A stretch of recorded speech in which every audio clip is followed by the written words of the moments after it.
Danke. Schönen Tag, Sir. Morgen, was gibt's? Guten Morgen, Sir. Ein Fax aus Danke. Malaysia. Sagen Sie alle Termine ab und bitten Sie meinen Sohn her. Für 11 Uhr. Wird gemacht. Schöner Vogel. Davon muss ich mir noch ein paar zulegen. Ich erhebe das Glas auf dich, mein Sohn. Von heute an gehört das Reitschand-Imperium dir. Cheers. Cheers, Papa. Oh, entschuldige, Vater. Du musst noch deinen Großvater grüßen. Er war ein großer Mann, Raoul. Ein großer Mann. Sieh dir nur an, wie er da steht.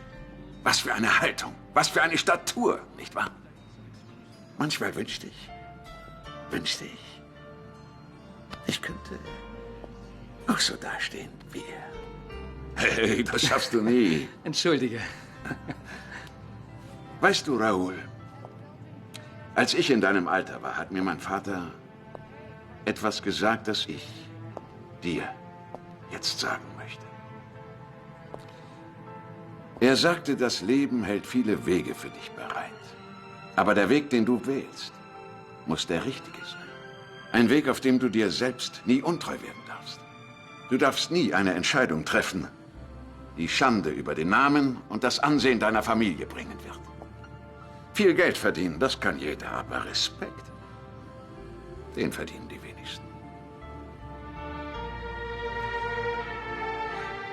Ich habe niemals vergessen, was er mir damals gesagt hat. Kein einziges seiner Worte. Vergiss auch du sie nicht. Mein Sohn, versprich mir, dass du die Familientradition wahren wirst.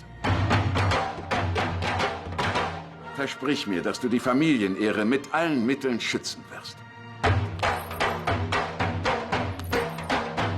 Ich verspreche es dir, Papa. Ich verspreche, den Familiennamen immer hochzuhalten.